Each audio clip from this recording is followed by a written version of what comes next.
این نظام ما ببینید نظام حکمرانی باید تغییر کنه. آقا این پیرمردها، اینا نمیگم بی احترامی کنید، پیرمرد جای خودشه. آقا چرا باید آقای ولایتی که الان اصلا نمیتونه وایسه، نمیتونه حرف بزنه، چرا باید سمت‌های کلیدی اینقدر دستش باشه؟ چرا آقای حداد عادلی که من مورد احترام بنده است باید این همه پست‌های کلیدی داشته باشه؟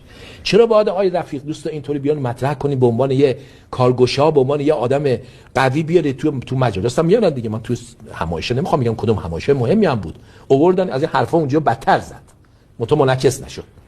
ولی بیانن یه همچین، این اشکالش اینه که آقا نظام باید فکری بکنه. آقای جنتی رو سر ما 100 سالشه بابا، بسه بابا، حتما باید اسرائیل جونتون رو بگیره. این نظام ما ببینید نظام حکمرانی باید تغییر کنه. آقا این پیرمردها، اینا نمیگم بی احترامی کنید، پیرمرد جای خودشه.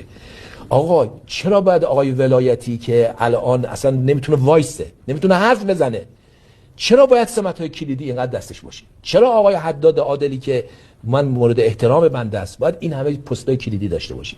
چرا باید آقای رفیق دوست اینطوری بیان مطرح کنیم به عنوان یه کارگشا، به عنوان یه آدم قوی بیاره تو مجالس هم میانن دیگه. من تو همایش نمیخوام بگم کدوم همایش مهمی هم بود، آوردن از این حرفا اونجا بدتر زد، منعکس نشد.